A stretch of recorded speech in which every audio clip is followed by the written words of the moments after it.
Assalamualaikum warahmatullahi wabarakatuh. Salam jumpa kembali anak-anak dalam materi PPKN. Namun perlu diketahui bahwa kali ini kita akan membahas tentang hubungan internasional. Perlu diketahui anak-anak bahwa dalam hubungan internasional itu nanti yang kita bahas diantaranya adalah pengertian dan fungsi perjanjian internasional, prosedur berlaku dan berakhirnya perjanjian internasional. Berikutnya, contoh perjanjian internasional. Dan yang terakhir adalah tentang peran perwakilan diplomatik, konsuler, dan Kemenlu. Anak-anakku yang aku sayangi, bahwa di dalam perjanjian internasional ini akan dibahas tentang pengertian dan fungsi perjanjian internasional. Jadi mari kita bahas satu persatu tentang indikator ini. Pengertian perjanjian internasional. Namun perlu diketahui bahwa pengertian perjanjian internasional itu secara umum adalah hubungan yang dilakukan oleh dua negara atau lebih untuk mewujudkan hukum tertentu. Nah, kali ini kita akan membahas pengertian perjanjian internasional menurut Undang-Undang Republik Indonesia Nomor 37 Tahun 1999. Perjanjian internasional adalah perjanjian yang diatur oleh hukum internasional dan dibuat secara tertulis oleh pemerintah Republik Indonesia dengan negara lain, dengan organisasi internasional, ataupun subjek hukum internasional lainnya, serta menimbulkan hak dan kewajiban pada pemerintah Republik Indonesia yang bersifat hukum publik.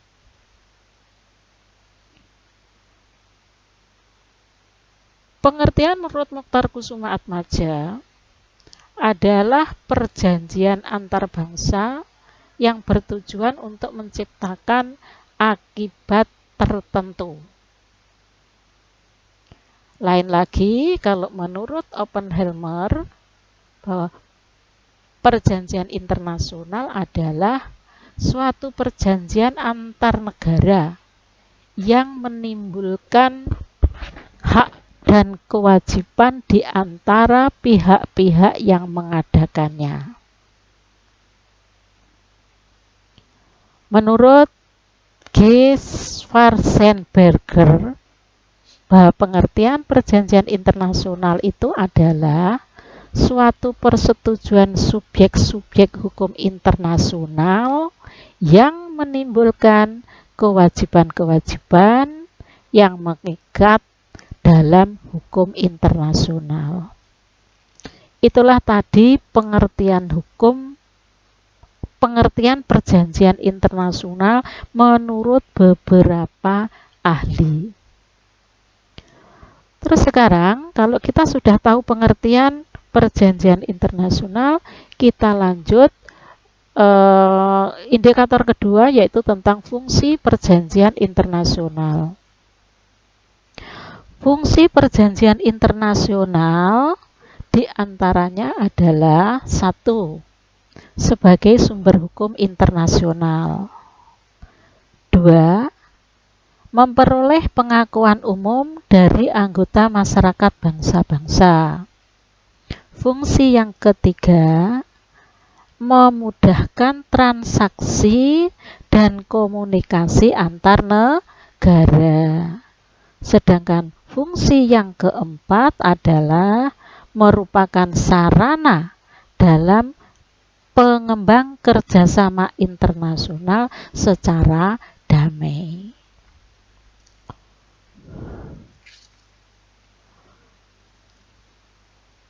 Kita lanjut pada prosedur perjanjian internasional, atau ini indikator yang kedua tentang prosedur perjanjian internasional.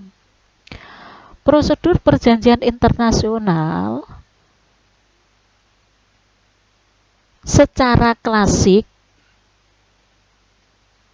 meliputi perundingan, penandatanganan, persetujuan, dan ratifikasi. Jadi prosedur perjanjian internasional itu ada beberapa, diantaranya adalah secara klasik, secara sederhana, dan juga menurut Undang-Undang RI nomor 24 tahun 2000. Nah, kalau secara klasik, apa yang dimaksud dengan perundingan?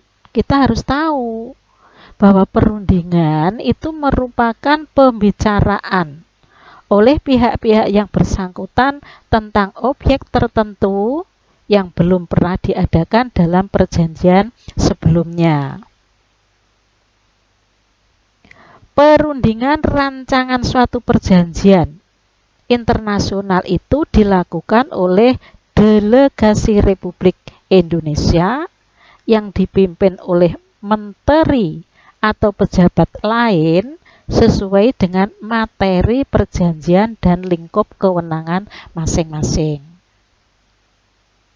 Sedangkan penandatanganan adalah penandatangan suatu perjanjian internasional itu merupakan persetujuan atas naskah perjanjian internasional yang telah dihasilkan dan atau merupakan pernyataan untuk meningkatkan diri secara definitif sesuai dengan kesepakatan para pihak. Terus berikutnya adalah persetujuan. Persetujuan ini merupakan perbuatan hukum untuk mengakibatkan diri pada suatu perjanjian internasional dalam bentuk ratifikasi atau ratification,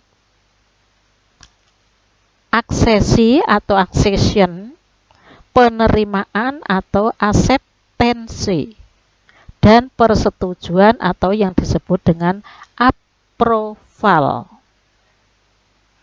Ya. Terus berikut secara sederhana itu dilakukan hanya pada 2 tahapan saja, yaitu perundingan dan penandatanganan. Lain lagi kalau menurut Undang-Undang nomor 24 tahun 2000 itu ada 4 tahapan. Yang pertama adalah penjajakan, terus diikuti dengan perundingan, ya.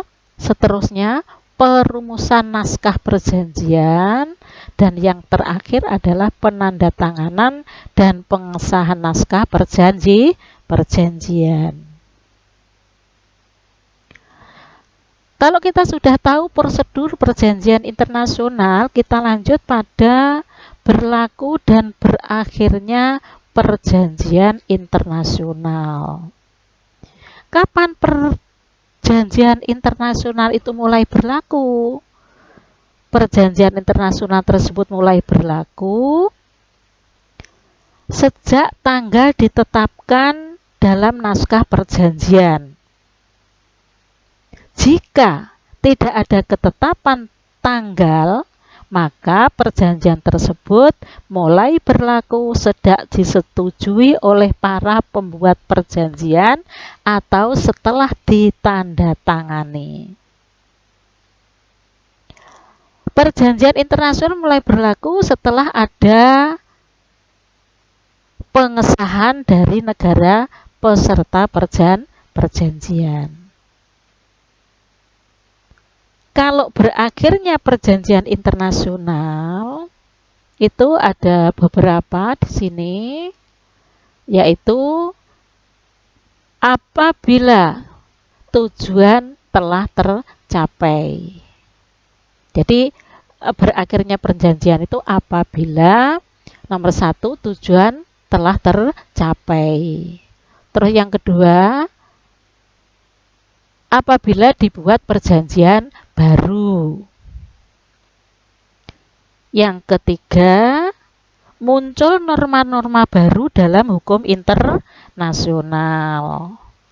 Terus yang keempat, salah satu pihak tidak melaksanakan atau melanggar ketentuan perjanjian. Yang kelima, terdapatnya perubahan mendasar yang mempengaruhi pelaksanaan perjanjian. Kita lanjut yang keenam, terdapat kesempatan para pihak melalui prosedur yang ditetapkan dalam suatu perjanjian tersebut. Terus yang ketujuh, terdapat hal-hal yang merugikan kepentingan nasional. Dan yang terakhir, apabila objek perjanjian telah hilang. Itulah berlaku dan berakhirnya perjanjian internasional. Kalau kita tadi sudah membahas mengenai perjanjian internasional, perlu diketahui anak-anak bahwa perjanjian internasional itu ada dua, yaitu perjanjian secara yang dilakukan hanya dua negara yang disebut dengan bilateral, dan perjanjian yang diadakan oleh lebih dari dua negara yang disebut dengan multilateral. Nah, sekarang untuk mengetahui seberapa jauh pemahaman Anda tentang perjanjian internasional, tolong carilah contoh-contoh perjanjian internasional minimal 5 contoh, baik perjanjian multilateral atau perjanjian bilateral. Dikerjakan di kertas, dikumpulkan 1 hari setelah materi ini. Saya tunggu di kantor. Oke. Kita lanjut pada tugas-tugas perwakilan diplomatik. Ini termasuk indikator yang terakhir. Ya, tugas perwakilan diplomatik. Perlu diketahui di sini ya. Mengenai tugas perwakilan diplomatik, di antaranya adalah 1. Mengadakan hubungan kenegaraan dengan negara lain. 2. Mengadakan perundingan dengan negara tempat perwakilan itu ditugaskan. 3. Bertindak sebagai juru penjelas. 4. Sebagai pelindung sesama warga negara yang ada di negara tempat ditugaskan. Sedangkan tugas yang terakhir adalah bila perlu bertindak sebagai pencatatan sipil, pemberian paspor, dan lain-lain. Itulah tugas perwakilan diplomatik. Selain tugas perwakilan diplomatik juga punya fungsi. Lah, fungsinya itu apa saja? Di antaranya adalah 1. Mewakili negara pengirim di negara penerima. Fungsi yang kedua, melindungi kepentingan negara pengirim dan warga negaranya di negara penerima dalam batas yang diizinkan hukum internasional. Untuk fungsi yang ketiga adalah memberikan keterangan tentang kondisi dan perkembangan negara penerima dan mengembangkan hubungan ekonomi, kebudayaan, dan ilmu pengetahuan. Sedangkan Fungsi perwakilan diplomatik yang terakhir adalah mengadakan persetujuan dengan pemerintah negara penerima. Oke, di samping fungsi perwakilan diplomatik, ada juga peran perwakilan diplomatik. Peran perwakilan diplomatik itu apa saja perannya? Di antaranya adalah 1. Berperan menentukan tujuan dan mewujudkannya. Peran yang kedua, menyesuaikan kepentingan bangsa lain. Atau bisa dikatakan menyesuaikan kepentingan bangsa lain dengan kepentingan nasional. Peranan yang berikutnya adalah menentukan apakah tujuan nasional sejalan atau berbeda dengan kepentingan negara lain. Dan peranan yang terakhir adalah menggunakan sarana dan kesempatan yang ada dengan sebaik-baiknya. Itulah peran perwakilan diplomatik.